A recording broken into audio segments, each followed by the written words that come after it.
The next question that people have is they'll go, where did all the kids come from?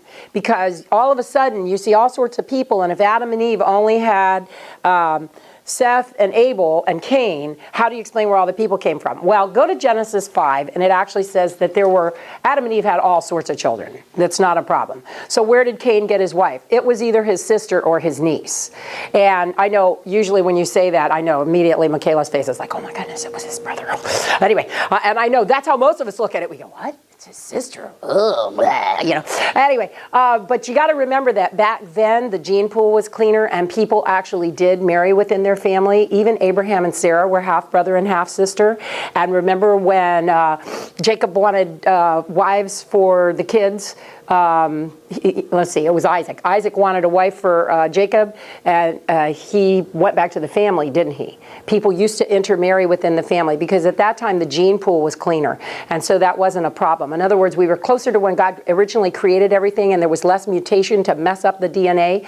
But by the time that God gave the law to Moses, he said you could no longer intermarry within first cousins, and that's because by that time you have the DNA under the curse of death, and things are going downhill genetically to where at that point God said no more marrying that closely. You can't marry that closely within family anymore.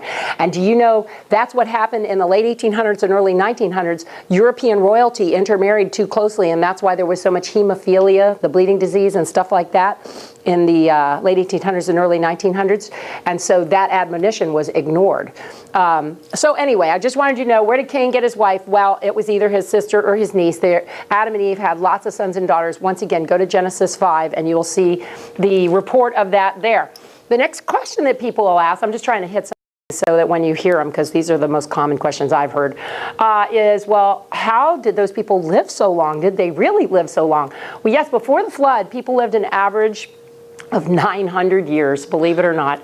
And it was Noah's father, Lamech, or Lamesh, I'm not sure how you say it, that shortened the average, because he only lived till a wimpy little 777. Everybody else was way up there. So he kind of dropped the whole age thing down. But there's an average of 900 years back then.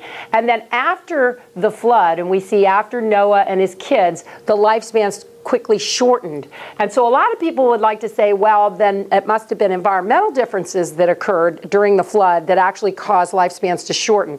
But I don't think that's what it is, because we still had Noah living 300 years after the flood. That's a long time, isn't it? His kids lived to be 600 some odd years old. Okay, so that means that the environment couldn't have been that bad, because some people were still living that long. So it's more logical as a scientist that it was a genetic trait that they actually passed one to another. Now that's a picture of chromosomes, and the end of those chromosomes are marked because on the end of our chromosomes, and in case you're one of my middle school students, chromosomes are the DNA in our cells. So that's the library of information in our cells that allows us to be us, a plant to be a plant, the dog to be the dog, etc. At the end of those chromosomes have to be copied on a regular basis. Those of you that have had biology, which won't be a lot of you, you've already studied mitosis. Those of you who are going into biology, you'll be seeing that, and that's how the cells will actually copy that DNA as they separate. So like, let's say you cut yourself.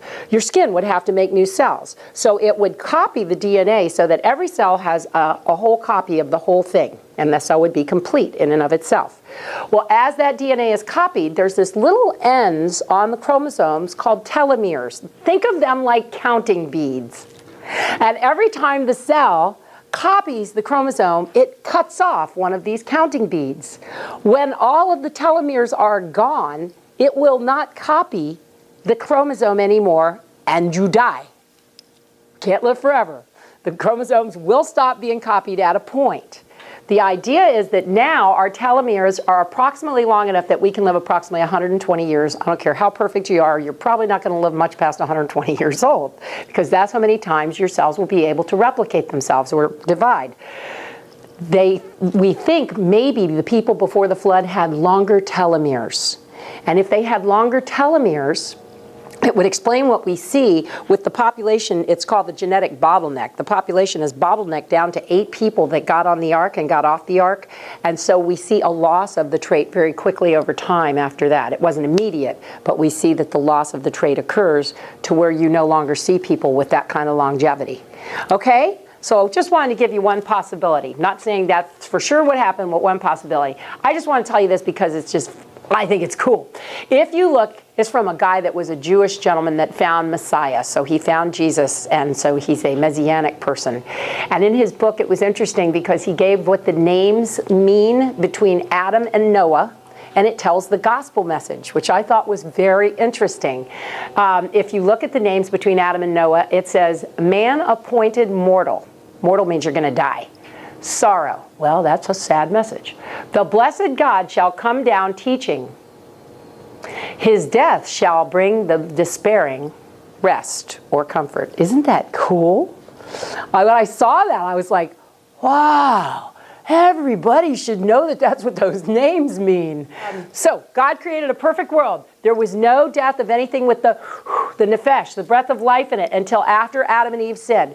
Then everything went under the curse of death. We already talked briefly about that the other day. That's when ticks, fleas, and mosquitoes started. That's when thorns started. God did some genetic re-engineering, we believe, and that's what, but we are told that God put thorns and thistles in, and we know now that a thorn is a mutant leaf gene. So it appears that God did some genetic re-engineering, and that's when everything went bad, because it was under the curse of death. We already talked about the flood. We actually talked about the flood last week, but there was something that I wanted to tell you that I didn't get a chance to, because we focused so much on the fossils. But some people will say, remember we talked about how big the ark was. It was huge. But I just wanted to read you this because this is so interesting.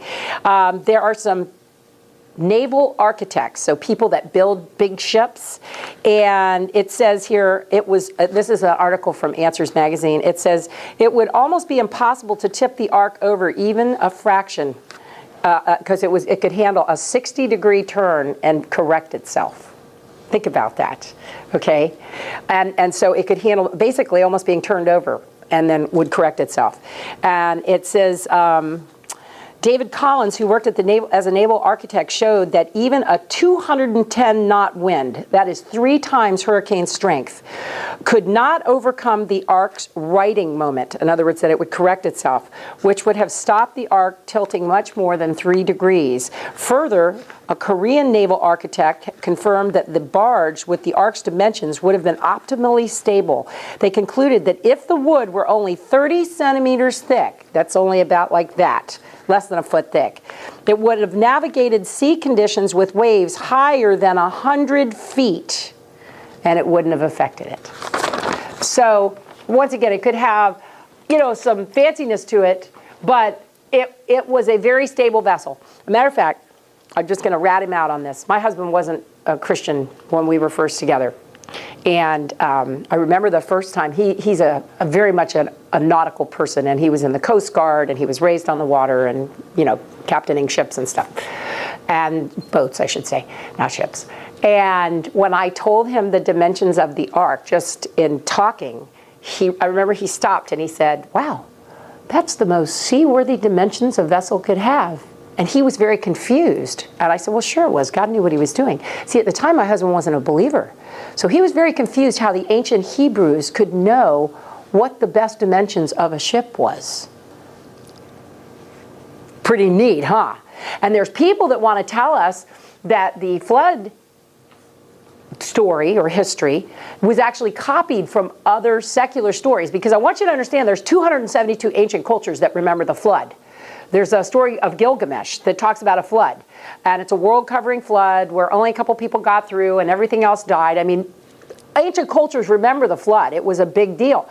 But people that don't believe the Bible try to say, well, we stole it from Gilgamesh or some older story. Well, no, God's story is the oldest story.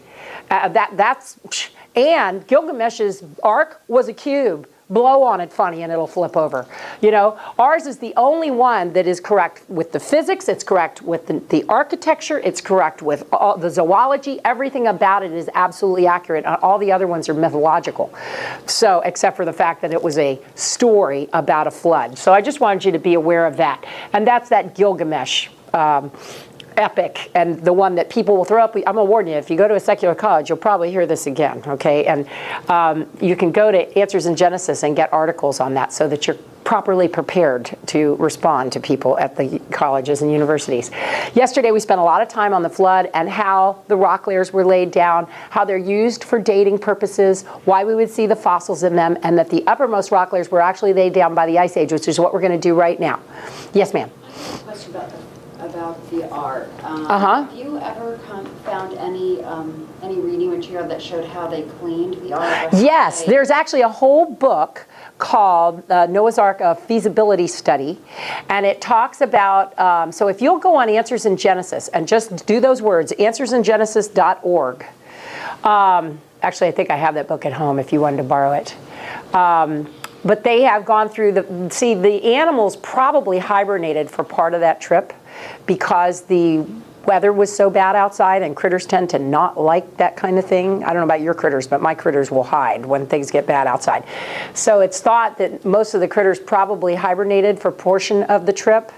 And then, yes, they would have had to feed them and clean that area out. And so there is an actual, and remember, there was a window along the top.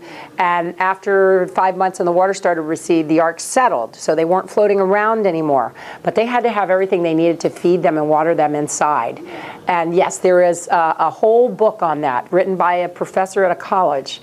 And it's called Noah's Ark, a feasibility study. Okay, anyway, so then we get to the Ice Age. They finally, after a year, ta-ta-ta-ta, they open the doors and they run out, yay, you know, because they get out of the ark, which I'm sure was a very big deal. And we already talked a little bit about this, that the Ice Age was a time when the glaciers were in the upper latitudes inland, and they covered a third of the planet. 30+% of the planet was covered in glaciers at that time. That's why it's called the Ice Age.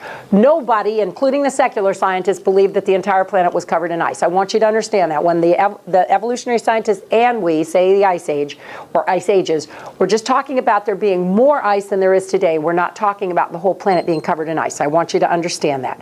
And once again, we believe in one Ice Age. They believe in multiple Ice Ages, and it's because how they read the rocks that they think there were multiple Ice Ages. I really think that when they're seeing the strata from the different hypercanes, they're reading that as multiple ice ages, where we'd read it as multiple storms within one ice age.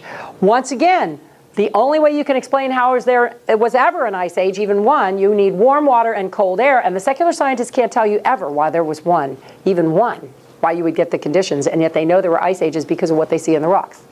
Our Bible tells us why, and it was the flood. So it makes sense. Anyway, when the glaciers that built up finally were able to, and I talked about that with you in the last class, that there were volcanic activity which caused the air to be cooler, and that the water had been in contact with the mantle of the earth, which made the waters warmer, and that would explain the warm water and the cool air, a lot of evaporation and precipitation in the form of snow inland in the upper latitudes, a lot of rain if you were in the equatorial region during that time.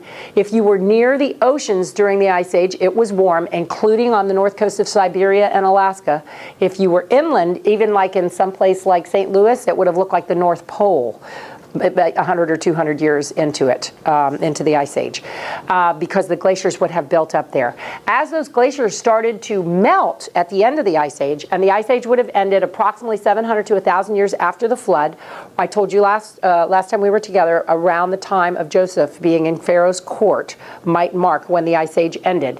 One way or another, there was a lot of local flooding, and there was local flooding because of all those glaciers melting. These are pictures from the internet showing you what they say is Ice Age flooding areas that were ripped out, and they'll tell you it happened 10,000 years ago because they think that was when the last Ice Age was, but they will agree that those kind of places were ripped out because of this.